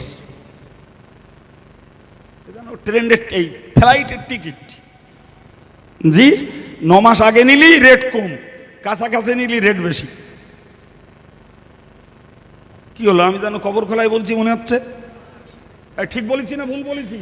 জি, টাকা কি করে বাড়বে, টাকার অঙ্ক কি করে বাড়বে, স্বপ্ন হলো শুধু ওটাই, টাকার দরকার, টাকার অঙ্ক কি করে বাড়বে চিন্তা ওটাই। জি, সুতরাং টাকার গায়ে হাত পড়লি একদম ঝাড়া ফতোয়া। জি, টাকা চেয়ে নেওয়া নাজায়েজ বললি বহু তালাক হয়ে যাবে। যাক, টাকার গায়ে হাত দিলে হবে না। জি, 500 কম দিলি কিয়ামতে আদায় হবে। কাপড়ের কাপড়, ও যাক ভাই, সেখানে তো হুজুরও ন্যাংটো, ভক্তও ন্যাংটো। টাকা হুজুর লে যাবে কি করে, যদি দেয় তা হুজুর রাখবে কমনে। কেমন কি ন্যাংটো না, কাপড় পরা কেটে থাকবে। জি ভাইরা আমার, তাহলে ওই কথাটা যদি না বলা হতো তাহলে মনে হয় মানুষগুলো একটু সন্তুষ্ট হতো। জি ভাই, আনলুম, সভা দিলুম, জামাই আদর করলুম, 7 দিয়ে মতন টাকা দিলুম, ফের একটু কম হলো বলে যদি কিয়ামতে বুঝে নেয় তাহলে আর আমরা কোথায় যাব? জি, এ কথাটা তখন বিবেকে এমনি আসে। জি আমার এ ভাই তো আর এক কথা বলতে বলতে কাপড়ের কাপড় কিনতে যায় না, কি বলতেছে? জি যাগ্গে জবাব, তাও ভালো। ভাইরা আমার একটু ভাবুন, মুজাদ্দিদ জামান দাদা হুজুর কিবলা রহমাতুল্লাহ আলাইহে, জি ভাই তিনি তিনি তিনি যখন বাংলার মানুষের কাছে হেদায়েতের বার্তা ছড়ালেন, ভাই তখনই দেশের আলেমেরা তাকে মুজাদ্দিদ বলে আখ্যায়িত করলেন। জোরে বলুন।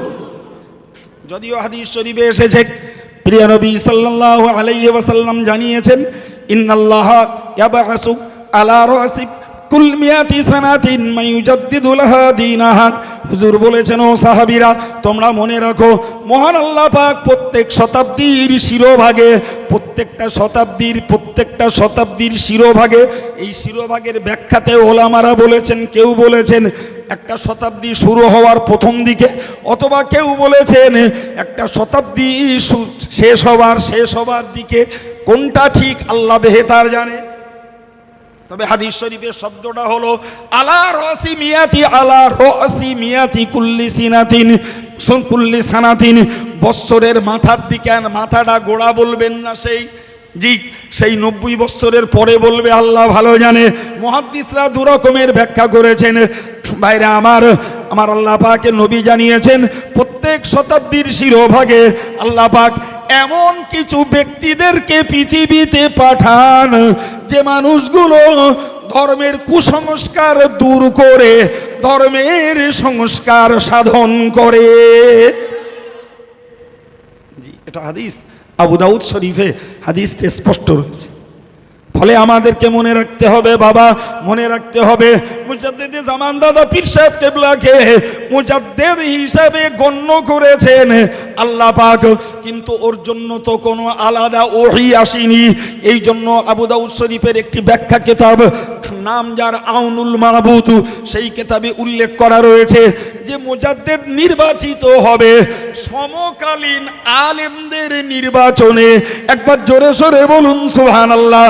সেই যুগের আলেম যারা তার হেদায়েতের অবস্থা দেখে, তার বক্তৃতার অবস্থা দেখে, মানুষের জীবনে ধর্মীয় পরিবর্তন দেখে তাদের কাছ থেকেই সার্টিফাইড হবে এই লোকটা হলেন জমানার মুজাদ্দিদ। জোরে বলুন, আর একটু জোরে সোরে বলুন। ভাই পরবর্তীকালে কেউ প্রচার করে দিলে হবে না, পরবর্তীকালে কেউ স্ট্যাম্প লাগিয়ে দিলে হবে না, বরং তিনি যে যুগের মানুষ সেই যুগের আলেমরাই তাকে মুজাদ্দিদ বলে গণ্য করে দেবেন। ভাই আমার ফুরফুরা পীর সাহেব কেবলা রহমাতুল্লাহ আলাইহিকে মুজাদ্দিদ বলে সর্বাগ্রে নির্ণয় করে প্রচার করে দিলেন তার প্রধানতম খলিফা, বাংলার বিদগ্ধ আলেমে দ্বীন। ভাইরে আমার মুজাদ্দিদে জামান কর্তৃক ঘোষিত আল্লামায়ে বাংলা বসিরহাটের বড় মাওলানা রুহুল আমিন সাহেব রহমাতুল্লাহ আলাইহি, একবার জোরে বলুন সুবহানাল্লাহ। তিনি ঘোষণা করেছিলেন ফুরফুরা পীর সাহেব কেবলা চতুর্দশ শতাব্দীর মুজাদ্দিদ। একবার জোরে সোরে বলুন সুবহানাল্লাহ।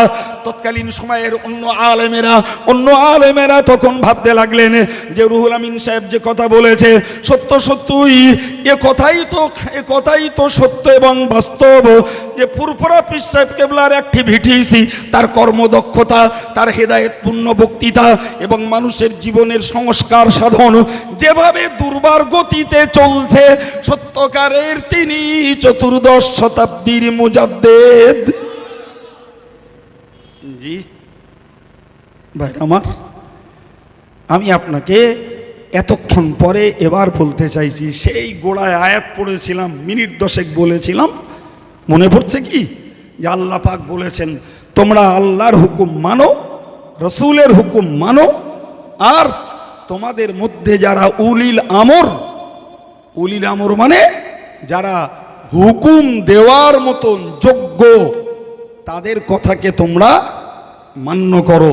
কারণ আমি আপনাকে বুঝিয়েছিলাম যে আমি যদি আমার যুগের একজন সমকালীন যোগ্য আলেমকে মানি, ওই পথ ধরে রসুলের মানা প্রমাণ হবে, আর রসুলের মানা প্রমাণ হলে আল্লাহ পাকের মানা প্রমাণ হয়ে যাবে।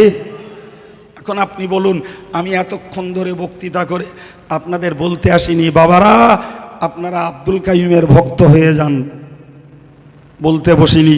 আমি আপনাদেরকে বলতে বসেছি যে বাংলার মুসলমানদের ইমাম ফুরফুরা শরীফের দাদা পীর সাহেব কেবলা কোরআন ঘোষিত উলিল আমর হওয়ার যোগ্য ব্যক্তি কিনা একটু বলবেন?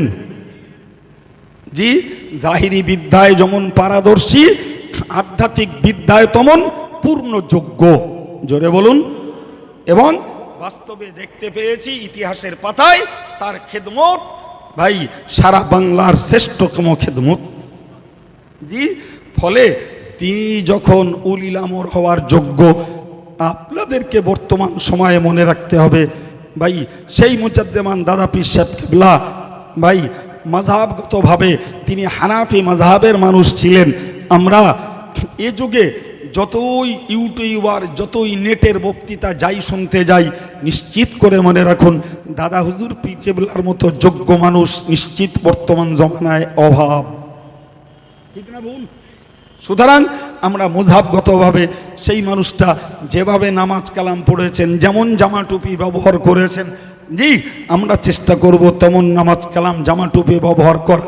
যে কাজগুলোকে তিনি ঘৃণা করে নিজে করেননি, জীবনে তিনি সমর্থন দেননি, সুদ বলি, গান বলি, মদ বলি, মিথ্যা বলি, কোট বন্দুকে জমি বলি, ভাই মেয়েদের বেপর্দা বলি, জি এই জাতীয় কাজগুলোকে তিনি ঘৃণা করেছেন, তার ওসিয়ত নামাতে এগুলোকে নিষেধ করেছেন। এই কাজগুলোকে যেমন ছাড়া প্রয়োজন, পাশাপাশি মনে রাখা দরকার সেই দাদা পীর সাহেব কেবলার নীতি আদর্শের ভিত্তিতে অন্তত পক্ষে আধ্যাত্মিকতার দৃষ্টি, আধ্যাত্মিকতার গুণ আর যোগ্যতা জোগাড়ের জন্য আমাদেরকে জি ইলমে তাসাউফ তথা তরিকতের আমল, অন্তর পরিশুদ্ধির আমল করার দরকার। যদি যোগ্য পীরের কাছে পীর না পাই, জি আমি তাও আপনাকে বাধ্য করব না, বলবো কোরআন শরীফে আল্লাহ জিকির করতে বলেছেন, তসবিহ পড়তে বলেছেন, অন্তত আমরা যদি সকাল সন্ধ্যাতে একটু জিকির আর তসবিহটা যদি ধারাবাহিকভাবে পড়ে যেতে পারি, আল্লাহর দয়ায় আমাদের অন্তরের ময়লাটা উঠবে, নির্মল স্বচ্ছ অন্তরটা অন্তত আমরা ফিরে পাবো ইনশাআল্লাহ। জি, ফলে নেক আমল কি করে বাড়ানো যায়, পাপ আচরণ কি করে কমানো যায়, এই চেষ্টা করার জন্যই আমাদের, এই চেষ্টা করাই হলো ধর্মের মূল স্বার্থ। তার জন্য আলাদা কোনো বক্তা, মুফতি, মৌলানা, মুহাদ্দিস, এমএবিটি, আইএস কাউকে দেখতে যাব না। আমরা মুজাদ্দিদ জামান দাদা পীর সাহেব কেবলার নীতি আদর্শকেই দেখব। আর দাদা পীর সাহেব কেবলাকে জানার জন্য ভাই তার নীতি আদর্শের গোলাম যে জানতো আলেমেরা করবে তাদের কি মানব? যে জীবন্ত আলেমদের নীতি আদর্শ কাজ কথা দাদা হুজুর কেবলার সঙ্গে মিলবে না, তার আচার আচরণের সঙ্গে মিলবে না, তার ভাষার সঙ্গে মিলবে না, তার কথার সঙ্গে মিলবে না, তার পরেশগারিতার সঙ্গে মিলবে না, জি তার পরকালের প্রতি আগ্রহের সঙ্গে মিলবে না। তুমি যত বড় আওলাদ, যত বড় হুজুর, যত বড় ভক্ত যেই তুমি হও, আমি তোমাকে অমর্যাদা করব না, জি তুমি তোমার জায়গায় থাকো। তবে দাদা হুজুরির সঙ্গে জীবন্ত আলেমদের যার মিল পাবো, জি অন্তত পক্ষে তাকেই আমরা বাস্তব জীবনে একজন আমার ধর্মীয় ইমাম হিসাবে মেনে নিয়ে আমার জীবনটা করতে চেষ্টা করব। আল্লাহ আমাদের এই সঠিক বুঝ দেন এবং কায়েম রাখেন, বলুন আমিন। সবেসানি হবে। আসুন প্রিয় নবীর প্রতি সালাম ইয়া নবী।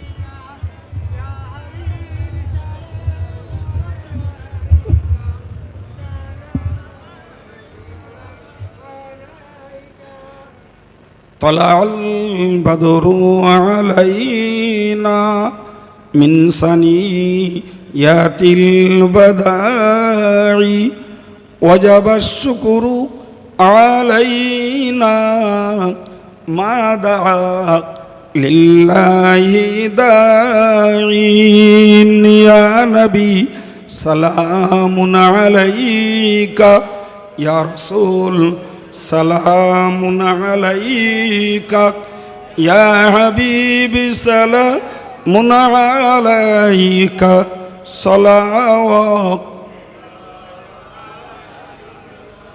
আশরাকাল বদরু আলাইনা ওয়াখতাফাত মিনহুল বুদুরু মিসলা হুসনিকি মা রাইনা قط يا وجه سروري يا نبي سلام عليك يا رسول سلام عليك يا حبيبي سلام عليك صلوات الله عليك يا رب صل وسلم دائما أبدا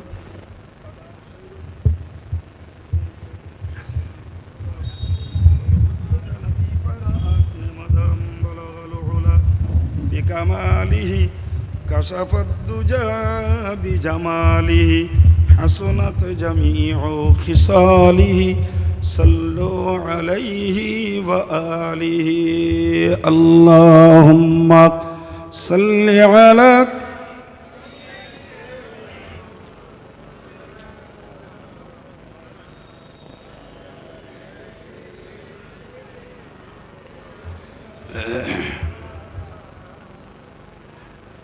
ভাইরা আমার,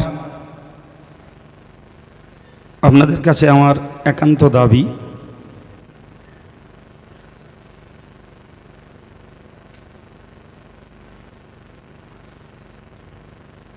যে একান্ত দাবি অল ইন্ডিয়া সুন্নতুল জামাতের সদস্য হন, বঙ্গনুর পত্রিকাটাকে পড়ুন।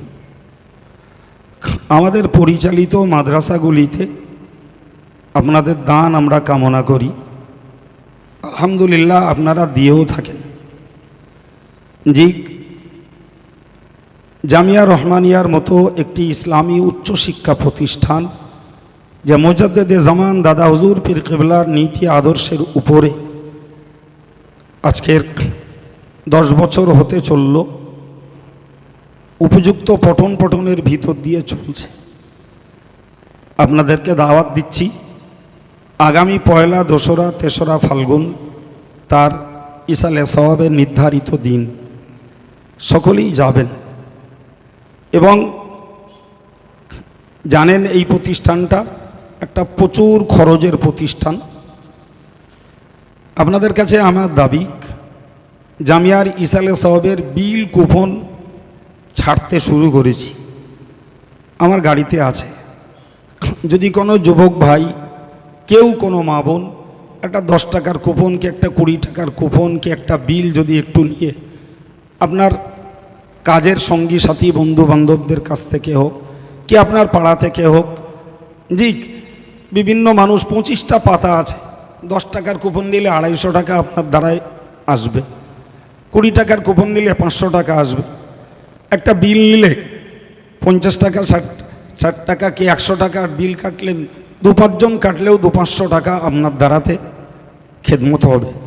অনুরোধ করব একটা দাগ বিল আল্লাহর রাস্তায় একটু নেওয়ার জন্য। আর জামিয়া রহমানিয়াতে আপনাদের দান আমরা স্বাভাবিকভাবে পেয়ে থাকি, তো অনেক দিন পরে কলসুরে এত লোককে পেয়েছি যে অনেক দিন পরে এই জায়গাটায় অনেক দিন পরেই আসা পড়েছে। জি, তো এত মানুষ যখন রয়েছেন, যদি আল্লাহ মন দেয় দিল দেয়, তাহলে পারলে 20, 50, 100 টাকা জামিয়ার জন্য আজকেও দিতে পারেন। এটি আপনাদের কাছে আমার দাওয়াত রইল। জি, এত মানুষ যদি দেওয়া করে সত্যি মন করেন, উঠতে হবে না। আমি কোনো যুবকদেরকে বলছি, জি জি পেছনেও রয়েছেন, মায়েরাও রয়েছেন। জি, আমার এই ভাইয়েরা তারা নিজেরাই মিলে সভা দিয়েছেন, এদের কোনো কালেকশানের দাবি নেই। যদি কারুর মন হয় 100 টাকা 20 টাকা 50 টাকা পকেটে আছে, আল্লাহর রস্তে একটু দিয়ে রাখুন, আল্লাহর রস্তে একটু দিয়ে রাখুন। জি ভাই, যুবক ছেলেরা জওয়ানেরা ভাই, যদি খাবার খেয়ে পকেটে কিছু থাকে একটু দিয়ে রাখবো, এমনি জামিয়ার জন্য কালেকশন করি না। জি, কখনো প্রয়োজন মনে করলে হয়তো বলি। তো আজকের এত সুন্দর একটা পরিবেশ পেয়েছি, সেই জন্যই জি একটু বললাম। যদি আপনাদের দিল মন চায় তাহলে যতটুকু পারুন একটু সহযোগিতা রাখুন। আমার এই ভাইয়েরা তারা নিজেরাই এ সবার আয়োজন করেছে। জি, দোয়ার শেষে আপনাদের জন্য তাবারুকের বিল ছিল মাশাআল্লাহ, জি তাবারুকের ব্যবস্থা করেছে। আপনাদের সকলকে তাবারুক গ্রহণের জন্য দাওয়াত দেওয়া হচ্ছে, তাবারুক গ্রহণের জন্য দাওয়াত দেওয়া হচ্ছে। সকলেই তাবারুক গ্রহণ করে যাবেন।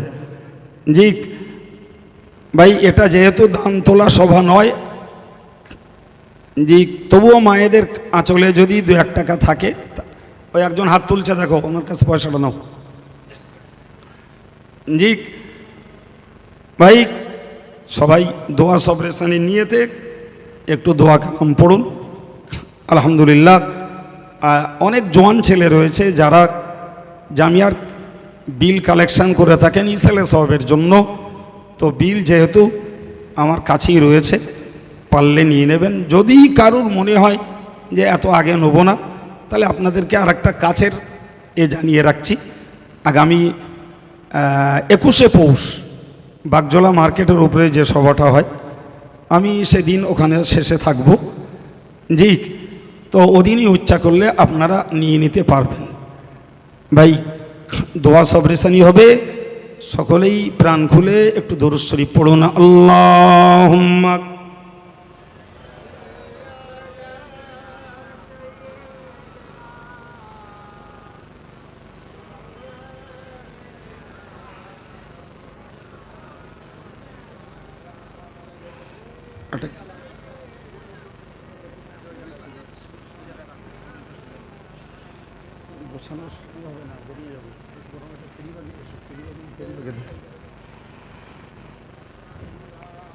اللهم آمين. الحمد لله رب العالمين والصلاة والسلام على رسوله الكريم. ربنا ظلمنا أنفسنا وإن لم تغفر لنا وترحمنا لنكونن من الخاسرين. ربنا فاغفر لنا ذنوبنا وكفر عنا سيئاتنا وتوفنا مع الأبرار.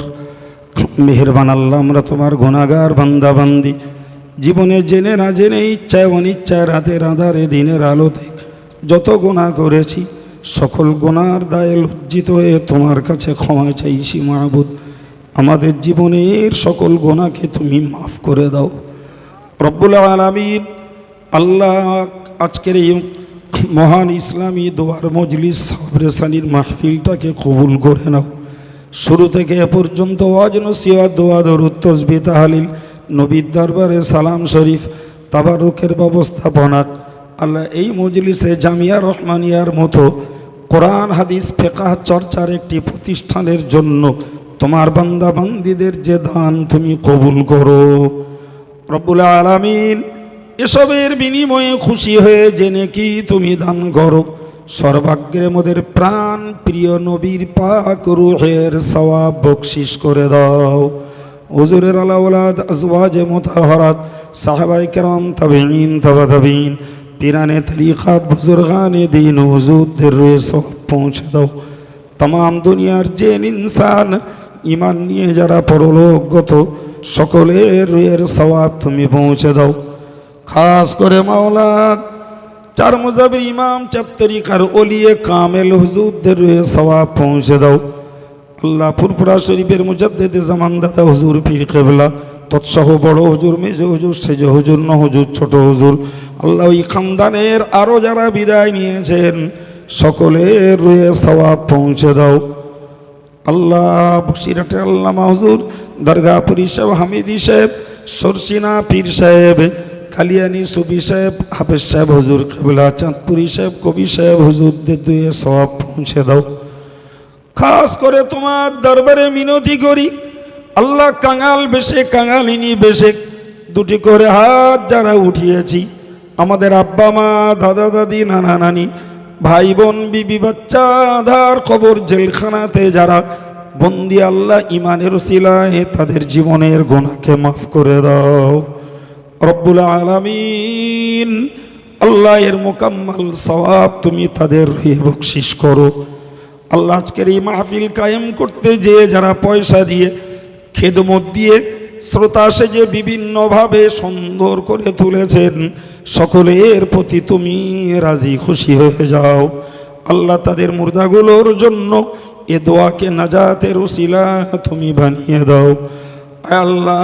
যতদিন বাঁচিয়ে রাখো খাঁটি সুন্নতুল জামাতের উপরে কায়েম রেখে দিয়ে তোমার রসুলের সন্তোষজনক আমল করে যাওয়ার তৌফিক নসিব করো আল্লাহ। হালাল রুজিতে বরকত দাও, ব্যবসা বাণিজ্য কাজ কারবারে আল্লাহ তুমি নিরাপত্তা নসিব করে দাও আল্লাহ। হালাল মুনাফা দাও, যাদের পয়সা সংসার ধর্ম সব কিছুতেই কাজে লাগে আল্লাহ, তাদের আল্লাহ মুনাফা অতিরিক্ত তুমি নসিব করে দাও আল্লাহ। যারা রোগ ভুগছেন তাদের তুমি শেফা দান করো আল্লাহ। রোগের জন্য আমাদের মায়েদের, মেয়েদের কাউকে বেইজ্জতি করো না আল্লাহ। ব্যক্তি জীবনে, পারিবারিক জীবনে, সাংসারিক জীবনে, ব্যবসায়ী জীবনে আমার ভাইয়েরা মায়েরা যে যা অশান্তি ভোগ করছেন আল্লাহ তুমি শান্তি ফিরিয়ে দাও রব্বুল আলামিন।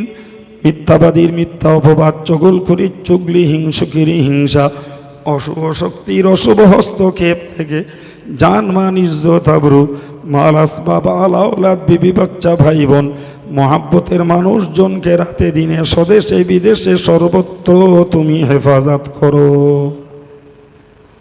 আল্লাহ। সকলের মনের কোণের নেক আশাকে পূর্ণ করো, অসৎ আশা অন্তর থেকে তুমি সাফ করে দাও। সুবহান রাব্বিকা রব্বিল ইজ্জাতি আম্মা ইয়াসিফুন ওয়া সালামুন আলাল মুরসালিন walhamdulillahi rabbil alamin. ربنا تقبل دعاءنا ببركة هذه الكلمة الطيبة لا إله إلا الله محمد رسول الله.